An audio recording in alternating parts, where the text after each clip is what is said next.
ಇವತ್ತಿನ ಈ ಒಂದು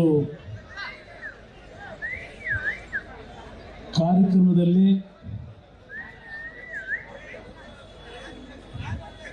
ಭಾಗವಹಿಸಿರ್ತಕ್ಕಂಥ ಮತ್ತು ಸ್ವಲ್ಪ ಆಮೇಲೆ ಹಾಕೋರಿ ಆಮೇಲೆ ಹಾಕೋರಿ ಬಿಡ್ರಿ ಒಂದು 10 ನಿಮಿಷ ಇರಲಿಲ್ಲ 10 ನಿಮಿಷ ಅಣ್ಣ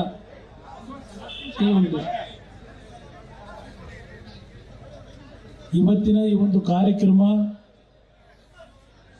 ಸ್ವಲ್ಪ ತರಾತುರಿಯಲ್ಲಿ ಮಾಡಿರ್ತಕ್ಕಂಥ ಆಮೇಲೆ ಹಾಕೊಂಡು ತರಾತುರಿಯಲ್ಲಿ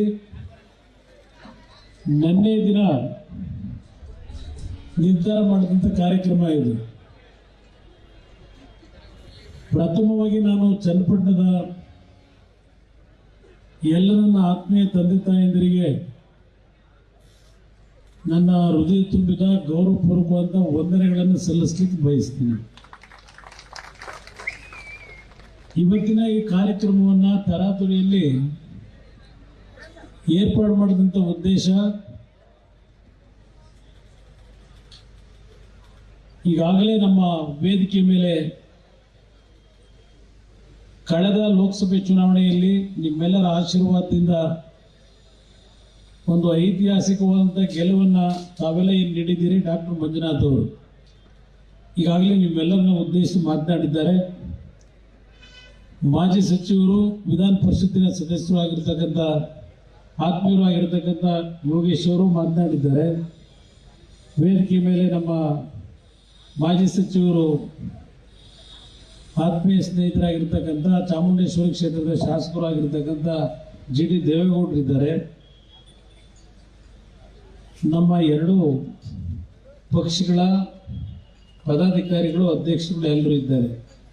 ಎಲ್ಲರ ಹೆಸರನ್ನ ಇಲ್ಲಿ ಹೇಳಲಿಕ್ಕೆ ಹೋಗಿಲ್ಲ. ಸರ್ಕಾರದ ವಿವಿಧ ಇಲಾಖೆ ಅಧಿಕಾರಿಗಳು ಇದ್ದಾರೆ. ಈ ಸಮಾರಂಭದಲ್ಲಿ ಬೆಳಗ್ಗೆ 10:30ರಿಂದ ಈ ಕಾರ್ಯಕ್ರಮಕ್ಕೆ ಬಂದಿರತಕ್ಕಂಥ ಎಲ್ಲ ನನ್ನ ಹಿರಿಯರು, ತಾಯಂದಿರು, ತಾಯಂದಿರು ಬಹುಶಃ ಚನ್ನಪಟ್ಟಣದಲ್ಲಿ ಅತಿ ಹೆಚ್ಚಿನ ಹಾಲನ್ನು ಉತ್ಪಾದನೆ ಮಾಡ್ತಕ್ಕಂಥ ನಮ್ಮ ತಾಯಂದಿರು ಅವರ ಪ್ರತಿದಿನದ ಕೆಲಸಕ್ಕೆ ಹೋಗಿದ್ದಾರೆ. ಇಲ್ಲಿ ಬಂದಂಥವರು ಸಹ ಮಾಧ್ಯಮದ ಸ್ನೇಹಿತರಿದ್ದಾರೆ. ಕಳೆದ ಲೋಕಸಭೆ ಚುನಾವಣೆಯಲ್ಲಿ ಅನಿವಾರ್ಯವಾಗಿ ನಾನು ಮಂಡ್ಯ ಲೋಕಸಭಾ ಕ್ಷೇತ್ರದಿಂದ ಅಭ್ಯರ್ಥಿ ಆಗಬೇಕಾದಂಥ ಒಂದು ಪರಿಸ್ಥಿತಿ ನನಗೇನು ಬಂತು. ನಿಮ್ಮೆಲ್ಲರ ಒಂದು ಒಪ್ಪಿಗೆಯನ್ನು ಪಡೆದು ಲೋಕಸಭೆಗೆ ಅನಿವಾರ್ಯವಾಗಿ ಅಭ್ಯರ್ಥಿ ಆದೆ. ಬಹುಶಃ ಹಲವಾರು ಜನರಲ್ಲಿ ಸ್ವಲ್ಪ ಅಸಮಾಧಾನವೂ ಇರಬಹುದು. ಚನ್ನಪಟ್ಟಣ ಬಿಟ್ಟು ಕುಮಾರಣ್ಣ ಹೋಗೋದು ಸರಿ ಇಲ್ಲ ಅಂತಕ್ಕಂಥ ಕೆಲವರಲ್ಲಿ ಇರಬಹುದು. ನಾನು ರಾಮನಗರದಲ್ಲಿ ಶಾಸಕನಿದ್ದಾಗ ಚನ್ನಪಟ್ಟಣಕ್ಕೆ ಬರಲೇಬೇಕು ಅಂತ ಹೇಳಿ ಒತ್ತಾಯ ಮಾಡಿ ಅವತ್ತು ಸಹ ನಮ್ಮ ಅಭಿಮಾನಿಗಳು, ಹಿತೈಷಿಗಳು ನೀವೇನು ಒತ್ತಾಯ ಹಾಕಿದ್ರೆ ನಿಮ್ಮ ಒತ್ತಾಯಕ್ಕೆ ಅಂದು ಸಹ ತಲೆಬಾಗಿದ್ದೆ. ಅವತ್ತು ಸಹ ತಾವು ನಾನೇನು ಚುನಾವಣೆ ನಡೆಸ್ತಿಲ್ಲ, ಚುನಾವಣೆ ನಡೆಸಿದಂಥವರು ನೀವುಗಳೇ ನಡೆಸಿದ್ರಿ. ನಾನು ಶಾಸಕನಾಗಿ ಆಯ್ಕೆಯಾದರೂ ಅದರ ಸಂಪೂರ್ಣ ಶ್ರಮ ಮತ್ತು ಆ ಯಶಸ್ಸು ನಿಮ್ಮಗಳಿಗೆ ದೊರಕಬೇಕು ಹೊರತು ನನಗಲ್ಲ ಅದು ಅನ್ನೋದನ್ನು ನಾನು ಅಂದ್ಕೊಂಡಿದ್ದೇನೆ. ಈ ಬಾರಿ ನಾನು ಲೋಕಸಭೆಗೆ ನಿಲ್ಲಬೇಕು ಅಂತ ಇದ್ದವನಲ್ಲ. ಆದರೆ ನಮ್ಮ ಒಂದು ಪರಿಸ್ಥಿತಿಗಳೇನಿತ್ತು, ಮುಂದಿನ ದಿನಗಳ ನಮ್ಮ ಕಾರ್ಯಕರ್ತರು, ನಮ್ಮ ಪಕ್ಷದ ಒಂದು ಸತ್ತು ಪರೀಕ್ಷೆ, ಈ ರಾಜ್ಯದಲ್ಲಿ ಈ ಒಂದು ಪಕ್ಷ ಇರಬೇಕು ಬೇಡ ಅಂತಕ್ಕಂಥ ಒಂದು ವಾತಾವರಣ ನಿರ್ಮಾಣ ಆಗೋಗಿತ್ತು. ಆ ಹಿನ್ನೆಲೆಯಲ್ಲಿ ಮಂಡ್ಯದಲ್ಲಿ ಅನಿವಾರ್ಯವಾಗಿ ಅಲ್ಲಿ ಒತ್ತಡಕ್ಕೆ ನಾನು ಚುನಾವಣೆಗೆ ನಿಂತೆ. ಅಲ್ಲಿಯ ಜನತೆಯು ಸಹ ನಾನು ಚುನಾವಣೆಗೆ ಮತ ಪಡಲಿಕ್ಕೆ ಹಳ್ಳಿಗಳು ಹೋಗದೇ ಇದ್ದರೂ ನೀವು ಹೇಗೆ ಚನ್ನಪಟ್ಟಣದಲ್ಲಿ, ರಾಮನಗರದಲ್ಲಿ ನೀವೇ ಚುನಾವಣೆ ನಡೆಸ್ತಾ ಇದ್ರಿ, ಅದೇ ರೀತಿಯಲ್ಲಿ ಮಂಡ್ಯದಲ್ಲೂ ಚುನಾವಣೆ ನಡೆಸಿ ಅವರ ಗೆಲುವನ್ನು ಅವರೇ ಶ್ರಮಪಟ್ಟು ಪಡ್ಕೊಂಡಿದ್ದಾರೆ. ಮಂಡ್ಯ ಜಿಲ್ಲೆಯಲ್ಲಿ ಕಳೆದ ಬಾರಿ ನಡೆದಂಥ ಚುನಾವಣೆಯಲ್ಲಿ ಈ ರಾಜ್ಯದಲ್ಲಿ ಬಹಳ ಜನಗಳಲ್ಲಿ ಒಂದು ಆಸೆ ಇಟ್ಟುಕೊಂಡಿದ್ರಿ. ಈ ಬಾರಿ ಕುಮಾರಣ್ಣ ಮತ್ತೆ ಮುಖ್ಯಮಂತ್ರಿ ಆಗ್ತಾನೆ, ನಮ್ಮ ಕಷ್ಟ ಸುಖದಲ್ಲಿ ವಿಶೇಷವಾಗಿ ನಮ್ಮ ಗ್ರಾಮೀಣ ಪ್ರದೇಶಕ್ಕೆ ಉತ್ತಮವಾದಂಥ ಒಂದು ಕಾರ್ಯಕ್ರಮಗಳನ್ನು ಮಾಡೋದ್ರ ಮುಖಾಂತರ ರೈತರ ಬದುಕನ್ನು ಸರಿಪಡಿಸ್ಕೊಡ್ತಾನೆ ಅಂತಕ್ಕಂಥ ವಿಶ್ವಾಸ ಇತ್ತು. ಆದರೆ ಆ ಸಂದರ್ಭದಲ್ಲಿ ನಮಗೆ ಸ್ವಲ್ಪ ಹಿನ್ನಡೆ ಆಯಿತು.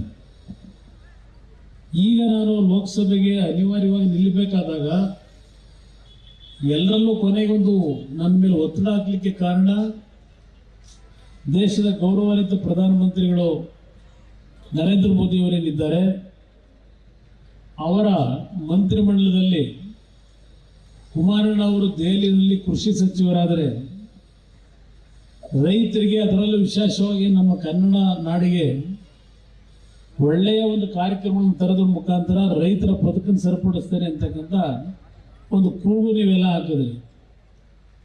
ಮುಂದಿನ ಕೃಷಿ ಸಚಿವ ಅಂತೇಳಿ ಹೋದಂಥ ಎಲ್ಲ ಭಾಗದಲ್ಲೂ ಆ ರೀತಿಯ ಒಂದು ನಿಮ್ಮಗಳ ಒಂದು ಧ್ವನಿ ಏನಿತ್ತು. ಕೇಂದ್ರದಲ್ಲಿ ಇವತ್ತು ಒಂದು ಅವಕಾಶ ನಮ್ಮ ಪಾಲಿಗೆ ಏನು ಬಂದಿದೆ. ಇವತ್ತು ನನ್ನನ್ನು ದೆಹಲಿಯಲ್ಲಿ ಗುರುತಿಸಬೇಕಾದರೆ ನಿಮ್ಮೆಲ್ಲರ ಒಂದು ಶ್ರಮ ಅದರ ಹಿಂದೆ ಇದೆ ಅಂತಕ್ಕಂಥದ್ದನ್ನು ನಾನು ಮರೆಯಲಿಕ್ಕೆ ಸಿದ್ಧ ಇಲ್ಲ. ಯಾರು ನಮ್ಮ ಸ್ನೇಹಿತರು ಕೂಗೋದ್ರಿ, ಈಗ ನಾನು ವೇದಿಕೆಗೆ ಬಂದಾಗ ರಾಜ್ಯದ ಜನತೆಗೆ ಒಳ್ಳೇದು ಮಾಡುವಂತಕ್ಕಂಥದ್ದನ್ನು ಅಲ್ಲಿ ನಿಂತ್ಕೊಂಡು ಕೂಗೋದ್ರಿ. ಬ್ಯಾಟ್ರಳ್ಳಿ ಮುಯ್ಯಣ್ಣ, ಈಗ ಒಂದು ನಾನು ಬಹಳ ವಿಷಯ ಚರ್ಚೆ ಮಾಡ್ಲಿಕ್ಕೆ ಹೋಗೋದಿಲ್ಲ. ಮಂಜಣ್ಣ ಅವರೀಗ ಡಾಕ್ಟರ್ ಮಂಜುನಾಥ್ ಅವರು ಆರೋಗ್ಯ ಇಲಾಖೆಗೆ ಸಂಬಂಧಪಟ್ಟಂತ ಒಂದು 2-3 ವಿಷಯಗಳನ್ನು ಹೇಳಿದ್ದಾರೆ. ಈಗಾಗಲೇ ಅವರು ಚನ್ನಪಟ್ಟಣದ ಆಸ್ಪತ್ರೆಗಿರ್ಬೋದು, ರಾಮನಗರದ ಆಸ್ಪತ್ರೆಗೆ ಕೆಲವು ಅತ್ಯಂತ ಸೂಕ್ಷ್ಮವಾಗಿರ್ತಕ್ಕಂಥ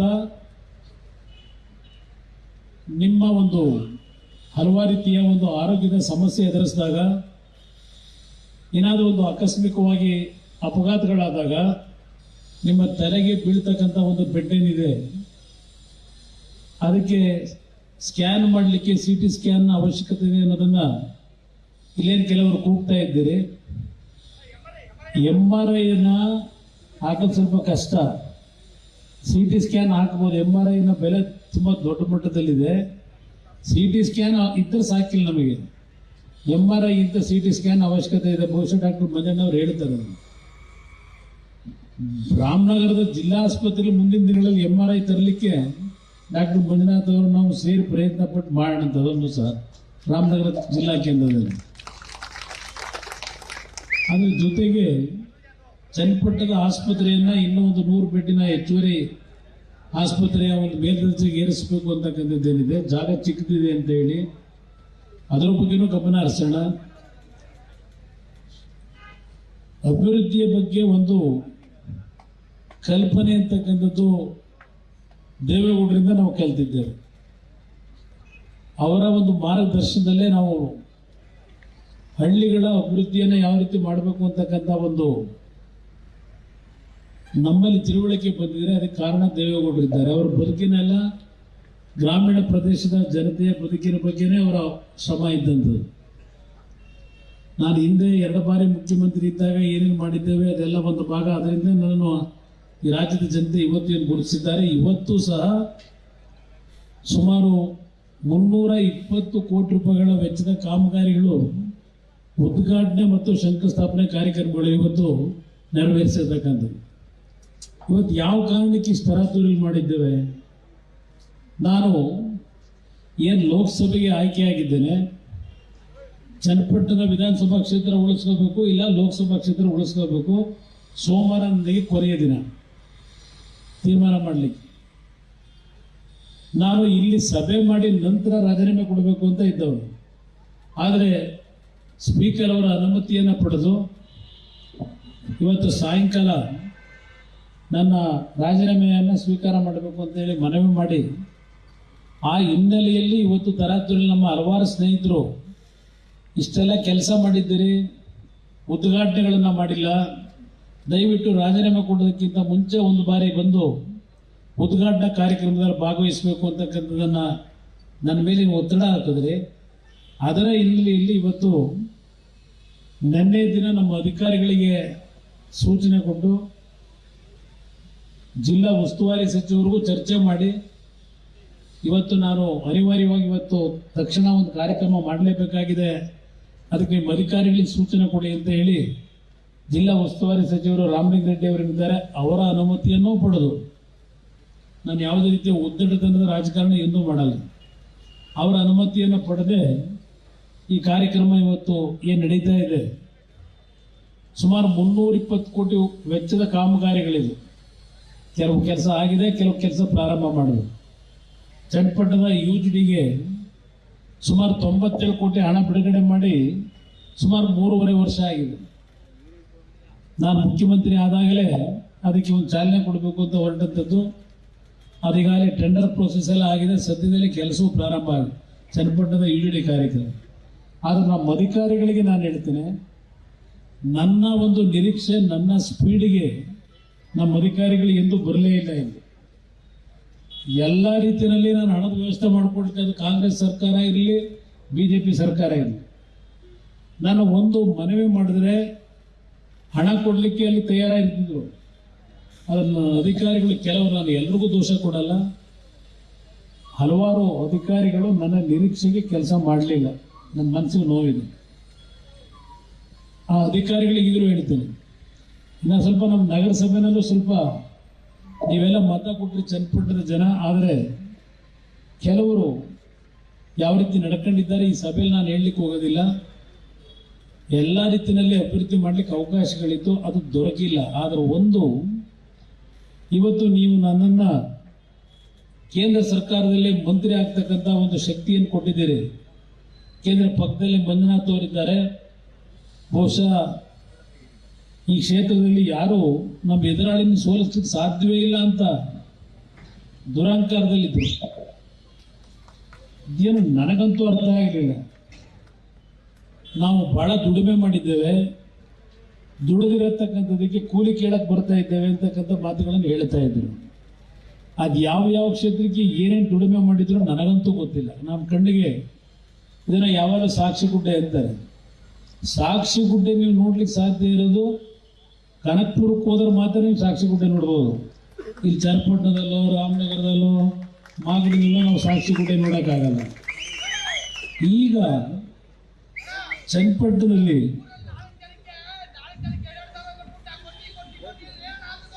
ಎಲ್ಲ ಈಗ ಚನ್ನಪಟ್ಟಣಕ್ಕೆ ಪಾಪ ಈಗ ವಕ್ರದೃಷ್ಟಿ ಬಿದ್ದಾಗಿದೆ. ದಯವಿಟ್ಟು ಚನ್ನಪಟ್ಟಣದ ಮಹಾಜನತೆಗೆ ಮನವಿ ಮಾಡ್ತೇನೆ, ನೀವು ಬಹಳ ಬುದ್ಧಿವಂತರಿದ್ದೀರಿ. ಚನ್ನಪಟ್ಟಣದ ಜನಗಳನ್ನ ಸುಲಭವಾಗಿ ಎದುರಿಸಿ ಬೆದರಿಸಿ ನಿಮ್ಮನ್ನ ಎಳೆಕೊಳ್ಳೋಕೆ ಸಾಧ್ಯ ಇಲ್ಲ. ಯಾಕೆಂದ್ರೆ ಚನ್ನಪಟ್ಟಣಕ್ಕೆ ಸ್ವಲ್ಪ ಮಂಡ್ಯದ ಗಾಳಿ ಇದೆ. ಇಲ್ಲಿ ನಾನು ಇವತ್ತಿನ ನೋಡ್ತಾ ಇಲ್ಲ ಈ ಕ್ಷೇತ್ರನ. 1983-84ರಿಂದ ದೇವೇಗೌಡರು ವಿರೋಧ ಪಕ್ಷದ ನಾಯಕರಿದ್ದಾಗ ಬೀಜಲಿಂಗೇಗೌಡರು ಏನಿದ್ರು ಶಾಸಕರು, ಆಗಿನ ಕಾಲದಿಂದ ಚಿಕ್ಕ ಹುಡುಗರುಗಳು ನಾವು ಈ ಕ್ಷೇತ್ರದ ಬಗ್ಗೆ ಸ್ವಲ್ಪ ತಿಳುವಳಿಕೆ ಇಟ್ಕೊಂಡಿದ್ದೇವೆ. ಏನಾದರೂ ಒಂದು ರೈತ ಪರವಾದ ಹೋರಾಟ ಅಂದರೆ ವೆಹಿಕಲ್ ನಂಬರ್ಗಳು ಹಾಕೊಂಡು 100-110 ವೆಹಿಕಲ್ಗಳನ್ನ ಇಲ್ಲಿಂದ ಮೆರವಣಿಗೆಯಲ್ಲಿ ಬರುವರಿ ಒಟ್ಟಿಗೆ.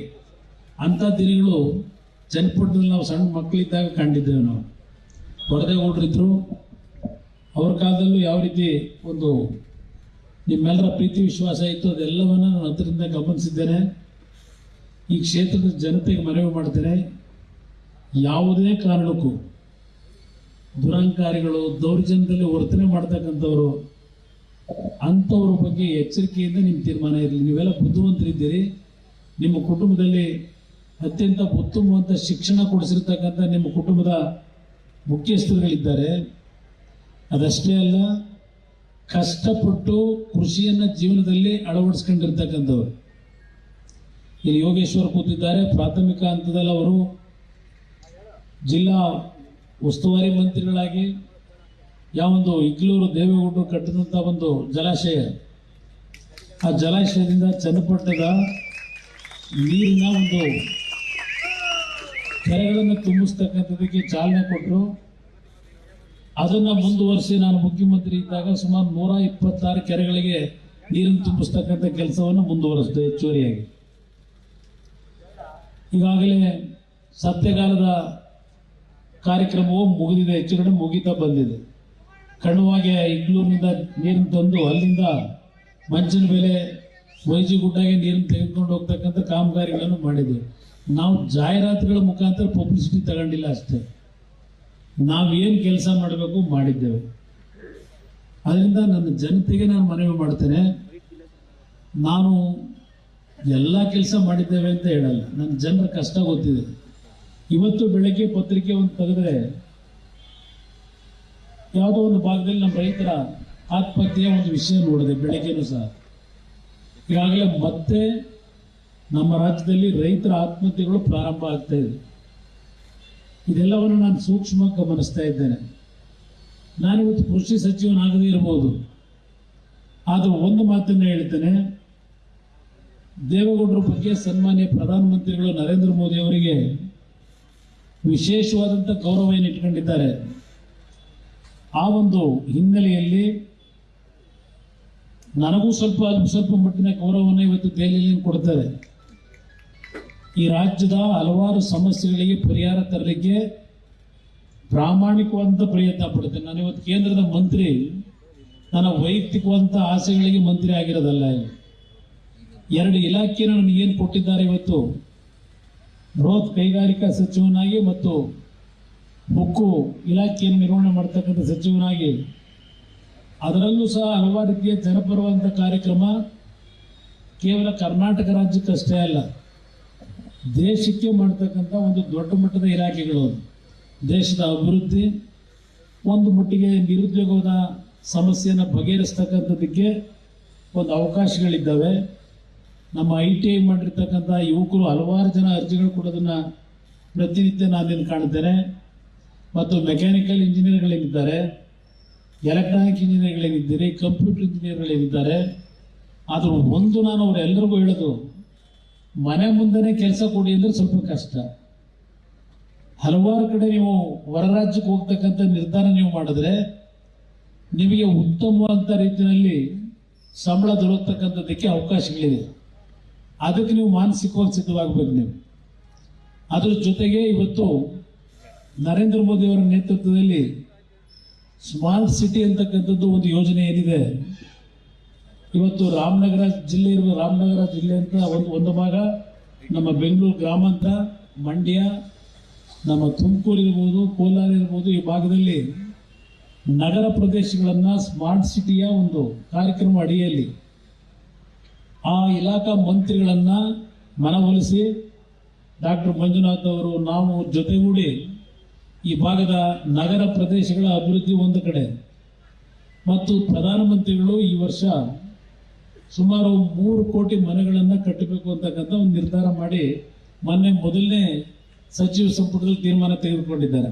ಕಳೆದ ವಾರ 2 ಕೋಟಿ ಮನೆ ಹಳ್ಳಿಗಳಿಗೆ, 1 ಕೋಟಿ ಮನೆ ನಗರ ಪ್ರದೇಶಕ್ಕೆ ಕಟ್ಟಬೇಕು ಅಂತಕ್ಕಂಥ ನಿರ್ಧಾರ ಮಾಡಿದ್ದಾರೆ. ಆ ಒಂದು ಹಿನ್ನೆಲೆಯಲ್ಲಿ ಹೆಚ್ಚಿನ ರೀತಿಯಲ್ಲಿ ನಮ್ಮ ಭಾಗದ, ನಮ್ಮ ರಾಜ್ಯದ ಅಭಿವೃದ್ಧಿ ಏನಾಗಬೇಕಾಗಿದೆ ಅದರ ಬಗ್ಗೆನೂ ಗಮನ ಹರಿಸ್ತೀವಿ. ನಿಮ್ಮಲ್ಲಿ ಕೈ ಜೋಡಿಸಿ ಮನವಿ ಮಾಡೋದು, ನಾನು ಎಲ್ಲೇ ಇರಲಿ, ನಾನು ಹುಟ್ಟಿದ್ದು ಹಾಸನ ಜಿಲ್ಲೆ, ರಾಜಕೀಯವಾಗಿ ಜನ್ಮ ಕೊಟ್ಟಂಥವರು ರಾಮನಗರ ಜಿಲ್ಲೆಯ ಜನತೆ.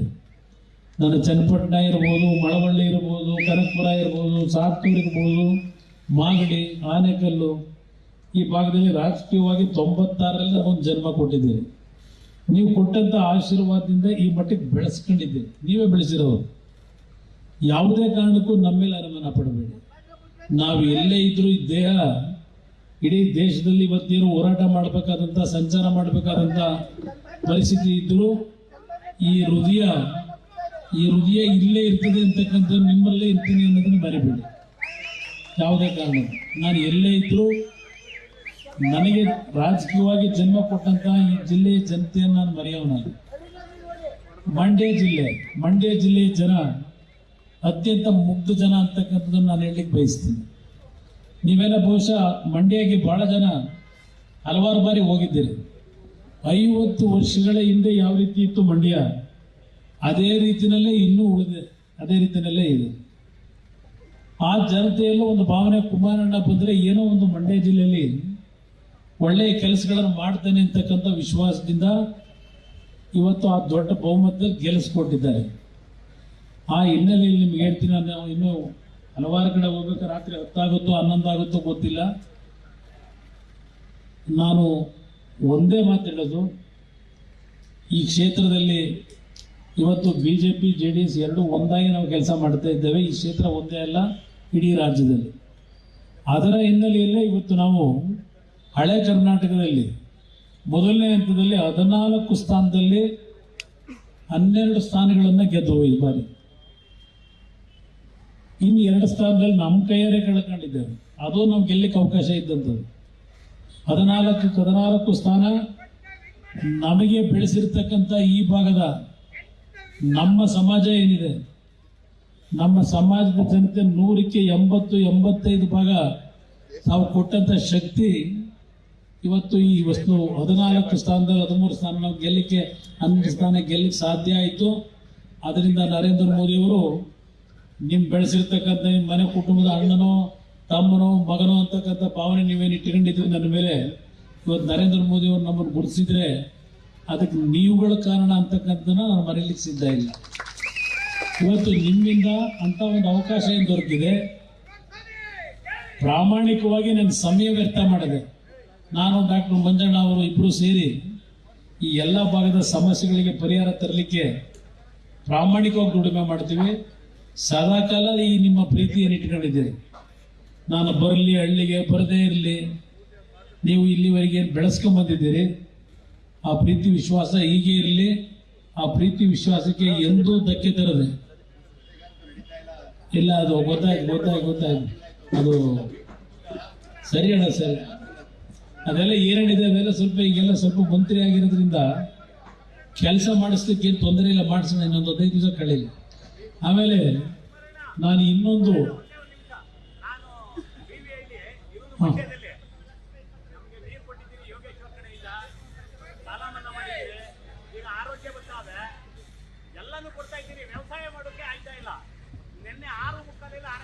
ಆನೆಗಳು ಬಂತು.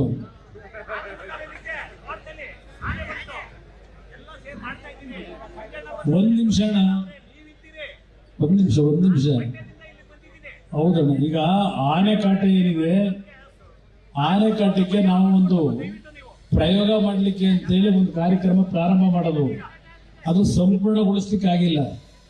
ಸ್ವಲ್ಪ ಕೇಂದ್ರದ ಅರಣ್ಯ ಇಲಾಖೆ ಸಚಿವರ ಜೊತೆ ಚರ್ಚೆ ಮಾಡಿ ಸ್ವಲ್ಪ ಹೆಚ್ಚಿನ ಹಣ ಬಿಡುಗಡೆ ಮಾಡಿಸಿ ಆ ರೈಲ್ವೆಗಳನ್ನ ಗೋಡೆ ಕಟ್ಟಿಸ್ತಕ್ಕಂಥದ್ದು. ನಾನು ಮುಖ್ಯಮಂತ್ರಿ ಆದಾಗ ಸುಮಾರು 100 ಕೋಟಿ ಹಣ ಕೊಟ್ಟೆ ಅದಕ್ಕೆ ಮೊದಲನೇ ಕಂತಿನಲ್ಲಿ. ಇವತ್ತು ಸಕಲೇಶ್ಪುರ ಭಾಗ ಇರ್ಬೋದು, ಮೈಸೂರಿನ ಕೆಲವು ಭಾಗದಲ್ಲಿ, ಇವತ್ತು ನಮ್ಮ ಕನಕಪುರ ಭಾಗದಲ್ಲಿ ಆನೆಕಾಟ ಏನಿದೆ ಅದನ್ನು ಸ್ವಲ್ಪ ತಡಿಬೇಕು ಅಂತೇಳಿ ಅದನ್ನ ಸಂಪೂರ್ಣವಾಗಿ ಮಾಡಿಕೊಡ್ತಕ್ಕಂಥದ್ದಕ್ಕೆ ಇವತ್ತು ಡಾಕ್ಟರ್ ಮಂಜಣ್ಣ ಅವ್ರನ್ನ ತಾವೇನು ಇಷ್ಟು ದೊಡ್ಡ ಬಹುಮತದಲ್ಲಿ ಗೆಲ್ಸಿದ್ದೀರಿ, ನಮ್ಮಗಳ ಮೇಲೆ ಋಣ ಇಟ್ಟಿದ್ದೀರಿ.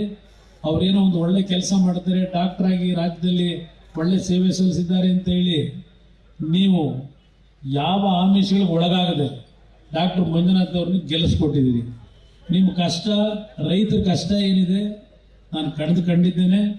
ಬಾಳೆ ಬೆಳೆದಿದ್ದೀರಿ, ತರಕಾರಿ ಬೆಳೆದಿದ್ದೀರಿ, ರಾತ್ರಿ ಆನೆಗಳು ನುಗ್ಗಿ ನೀವು ಬೆಳೆದಂಥ ಬೆಳೆ ನಷ್ಟ ಏನಾಗ್ತಿದೆ ಇದೆಲ್ಲವನ್ನ ಗಮನಿಸಿದ್ದೇನೆ. ಇಲ್ಲ ಮಳೆಗಾಲದಲ್ಲಿ ಒಳ್ಳೆ ಮಳೆ ಬಂದಾಗ ಬಿರುಗಾಳಿ ಬಂದು ಗಿಡಗಳು ಹಾಳಾಗ್ತಕ್ಕಂಥದ್ದು ಇವೆಲ್ಲ ನೋಡಿದ್ದೇವೆ. ಇದೆಲ್ಲದಕ್ಕೂ ಒಂದು ಶಾಶ್ವತವಾದ ಪರಿಹಾರ ಯಾಕೆ ತರಬೇಕು ಅನ್ನೋದಕ್ಕೆ ಪ್ರಯತ್ನ ಪಡ್ತೀವಿ ಅಂತಕ್ಕಂಥ ಮಾತನ್ನ ಈ ಸಂದರ್ಭದಲ್ಲಿ ಹೇಳಿ, ಇವತ್ತು ತಡವಾಗಿ ನಾನು ಬರ್ಲಿಕ್ಕೆ ಕಾರಣ ನಾನು ನಿಮಗೆ ಕಾಯಿಸಬೇಕು ಅಂತ ಅಲ್ಲ. ನಾನು ನಿನ್ನೆ ರಾತ್ರಿ ಏನು ಬೆಂಗಳೂರಿನಿಂದ ಬೆಳಗ್ಗೆ ಬಂದೆ, ರಾತ್ರಿ 7:30 ಗಂಟೆವರೆಗೆ ನಿರಂತರವಾದ ಕಾರ್ಯಕ್ರಮ.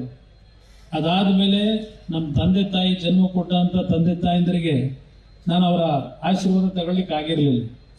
ಅಲ್ಲಿ ಮನೆ ಹೋಗಿ ಪದ್ಮನಾಭ ನಗರದಲ್ಲಿ ಅವರ ಆಶೀರ್ವಾದ ತಗೊಂಡು ತಿರುಪತಿಗೆ ಹೋದೆ.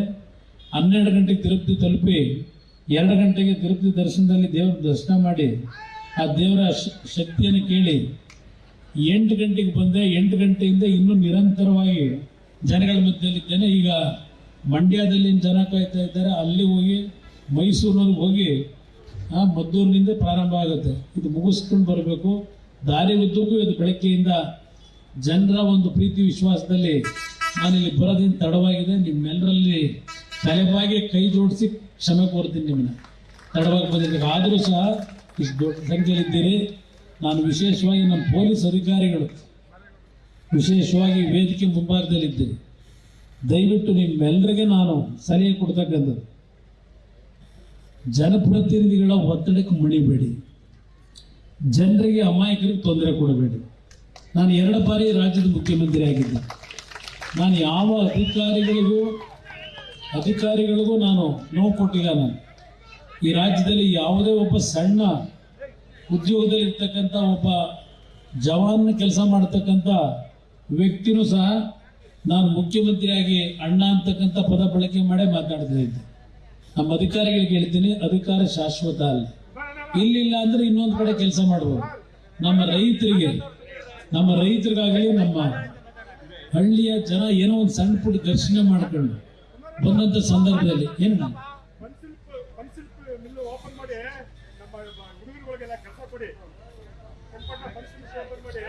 ಇರ್ಲಿ ಅದನ್ನ ನಿಮ್ಗೆ ಹೇಳಿದ್ದೇನೆ. ಈಗ ಕೆಲಸದಿದೆಯಲ್ಲ, ಈಗ ಒಂದೇ ನಿಮಿಷ ಆತರ ಬೇಡ, ಕೇಳೋಣ ಇಲ್ಲಿ, ಒಂದ್ ನಿಮಿಷ ಕೇಳೋಣ ಇಲ್ಲಿ, ನನ್ನ ಮಾತು ಕೇಳಿಲ್ಲ.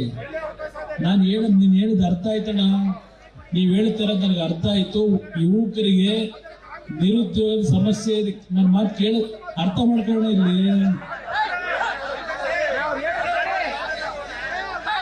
ನೀವು ಹೇಳಿದ ನನಗೆ ಅರ್ಥ ಆಯ್ತು. ಯುವಕರಿಗೆ ಉದ್ಯೋಗದ ವಿಷಯದಲ್ಲಿ ಕೇಳ ಮಂಗಳೂರಲ್ಲಿ ಇಡ್ರೆ ಕೇಳಿ ತಲೆ ಕೆಡಿಸ್ಕೊಬೇಡಿ, ಕೇಳೋಣ ಇಲ್ಲಿ. ನಾನು ಮಾರೇಗೌಡರು ಮನೆಗೆ ಬರಬೇಕು, ಮುಂದಿನ ವಾರ ಬರ್ತೀನಿ.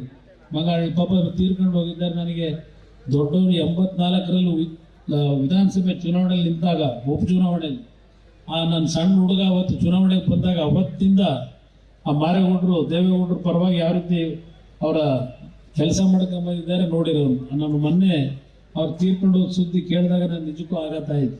ಹಲವಾರು ಜನ ಅಂತ ಪುಣ್ಯಾತ್ಮರು ಈ ಜಿಲ್ಲೆಯಲ್ಲಿದ್ದೀರಿ. ದೇವೇಗೌಡರ ಕಷ್ಟ ಸುಖದಲ್ಲಿ ಕೆಲಸ ಮಾಡಿದವರು. ಅವ್ರ ಮನೆಗೆ ನಾನು ಮುಂದಿನ ವಾರ ಬರ್ತಾ ಇದ್ದೇನೆ. ಒಂದು ಯುವಕರ ಉದ್ಯೋಗದ ಬಗ್ಗೆ ಏನು ಹೇಳ್ತಾ ಇದ್ದೀರಿ, ಒಂದು 2-3 ತಿಂಗಳು ನನಗೆ ಅವಕಾಶ ಕೊಟ್ಟರೆ ಎಲ್ಲ ರೀತಿ ನಮ್ಮ ಯುವಕರ ಸಮಸ್ಯೆಗಳನ್ನು ಬಗೆಹರಿಸ್ತೀನಿ, ಉದ್ಯೋಗ ಕೊಡಿಸ್ತೀನಿ. ನನ್ನ ಮೇಲೆ ವಿಶ್ವಾಸ ಇದೆ. ನಮ್ಮ ಮಕ್ಕಳಿಗೆ ಉದ್ಯೋಗ ಕೊಡಿಸ್ತಕ್ಕಂಥದ್ದಕ್ಕೆ ನಿಮ್ಮ ಜೊತೆಲಿದ್ದೇವೆ. ನಿಮ್ಮೆಲ್ಲರ ಅನುಮತಿ ಕೊಡ್ತೇನೆ. ಮುಂದಿನ ನನ್ನ ಈ ಸ್ಥಾನವನ್ನು ಇವತ್ತೇನು ತೆರವು ಮಾಡಬೇಕಾಗಿದೆ, ನಿಮ್ಮ ಸ್ಥಾನ ಅದು, ನನ್ನ ಸ್ಥಾನ ಅಲ್ಲ. ಈ ಚನ್ನಪಟ್ಟಣದ ಕ್ಷೇತ್ರ ನಿಮ್ಮ ಕ್ಷೇತ್ರ, ಅದು ನಾನು ನಿಮ್ಮ ಧ್ವನಿಯಾಗಿದ್ದೆ ಅಷ್ಟೆ. ಈ ಕ್ಷೇತ್ರವನ್ನು ಉಳಿಸ್ಕೊಳ್ತಕ್ಕಂಥದ್ದು ನಿಮ್ಮೆಲ್ಲರ ಜವಾಬ್ದಾರಿ ಇದೆ. ವೇದಿಕೆ ಮೇಲೆ ಇರ್ತಕ್ಕಂಥ ಎಲ್ಲರ ಜವಾಬ್ದಾರಿನೂ ಇದೆ. ಈ ಕ್ಷೇತ್ರ ಉಳಿಸ್ಕೊಳ್ಬೇಕು. ಮತ್ತೆ ನೀವೇನಾದರೂ ಅಲ್ಲಿಂದ ಏನಾದರೂ ಈಗೇನೋ ಕೈ ಹಾಕಿದಾರಲ್ಲ, ಈಗ ಚನ್ನಪಟ್ಟಣಕ್ಕೆ ಬೋರ್ಡ್ ಹಾಕೊಂಡೆಲ್ಲ ನೋಡಿದೆ. ಯಾವುದೋ ದೊಡ್ಡ ಬರ್ಬೇಕಾದ್ರೆ ದೊಡ್ಡ ಇದಂತೂ ಬೋರ್ಡ್ ಹಾಕೊಂಡವ್ರು, ವಿನಿಯಲ್ ಬೋರ್ಡ್. ಅಣ್ಣ ತಮ್ಮಂದ್ರೆ ಇಬ್ಬರು ಎಚ್ಚರಿಕೆಯಿಂದ ಇರಿ ದಯವಿಟ್ಟು. ನಿಮಗೆ ಕೈ ಜೋಡಿಸಿ ಮನವಿ ಮಾಡ್ತೀನಿ ವೇದಿಕೆ ಮುಖಾಂತರ. ಆಮೇಲೆ ಕಷ್ಟಕ್ಕೆ ನೀವೇ ಒಳಗಾಕೋದು, ಕಷ್ಟಕ್ಕೆ ಒಳಗೋದು ನೀವೇ. ಅವ್ರ ನಡವಳಿಕೆ ಮಾತಾಡೋದೆಲ್ಲ ನೋಡಿದಿರಿ. ನಾವು ಊರು ಮತ್ತೆ ಬರ್ತೀರ ಸ್ವಲ್ಪ ಒಂದು 15 ದಿವಸ ನನಗೆ ಕೇಂದ್ರದಲ್ಲಿ ಜವಾಬ್ದಾರಿಯನ್ನು ಕೊಟ್ಟವ್ರೆ. ಅದನ್ನು ಸ್ವಲ್ಪ ತಿಳ್ಕೋಬೇಕು ನಾನು ಕೆಲಸ ಮಾಡಲಿಕ್ಕೆ. ಒಂದು 15 ದಿವಸದ ನಂತರ ಚನ್ನಪಟ್ಟಣದ ಎಲ್ಲ ಹಳ್ಳಿಗಳಿಗೆ ಒಂದು ವಿಸಿಟ್ ಕೊಡ್ತೀನಿ. ನಾನೇ ಬರ್ತೀನಿ ಪ್ರತಿ ಊರಿಗೆ. ಒಂದು 15 ದಿವಸ ಟೈಮ್ ಕೊಡಿ. ಬಂದು ಪ್ರತಿ ಊರಿನಲ್ಲಿ ಏನೇನಾಗಬೇಕಾಗಿದೆ, ನಾನು, ಯೋಗೇಶ್ವರರು, ಅಲ್ಲಿಂದ ನಮ್ಮ ಡಾಕ್ಟರ್ ಮಂಜಣ್ಣ ಅವರು, ನಾವೆಲ್ಲ ನಮ್ಮ ನಾಯಕರುಗಳೆಲ್ಲ ಒಟ್ಟಿಗೆ ಬಂದು ಚನ್ನಪಟ್ಟಣದ ಅಭಿವೃದ್ಧಿಗೆ ಒಂದು ನೀಲನಕ್ಷೆ ಯಾವ ರೀತಿ ಮಾಡಬೇಕು, ಯಾವ ರೀತಿ ಸಿದ್ಧತೆ ಮಾಡಬೇಕು, ಅದೆಲ್ಲವನ್ನ ಮಾಡಿಕೊಡ್ತೀನಿ. ನಮ್ಮ ಅಧಿಕಾರಿಗಳು ಸ್ವಲ್ಪ ನಮ್ಮ ಬಡ ರೈತರನ್ನ, ಹಳ್ಳಿಯಿಂದ ಬಂದವ್ರನ್ನ, ಕಂದಾಯ ಇಲಾಖೆಯಲ್ಲಿರ್ಬೋದು, ಪೊಲೀಸ್ ಇಲಾಖೆಯಲ್ಲಿರ್ಬೋದು, ದಯವಿಟ್ಟು ಗೌರವಯುತವಾಗಿ ಅವ್ರು ನಡೆಸ್ಕೊಳ್ಳಿ. ಹಿಂಸೆ ಯಾರಿಗೂ ಕೊಡಬಾರದು ಅಂತಕ್ಕಂಥದ್ದು ನಿಮ್ಗೆ ಹೇಳಿ ನಿಮ್ಮೆಲ್ಲರಿಗೆ ಒಂದ್ಸೆರಡು ಮಾತು ಮುಗಿಸ್ತೇನೆ. ಜೈ ಜೈ ಕನ್ನಡ. ನ್ಯೂಸ್ ಫಸ್ಟ್, ನಿರ್ಭೀತಿಯಿಂದ ನಿಮ್ಮ ಪರವಾಗಿ.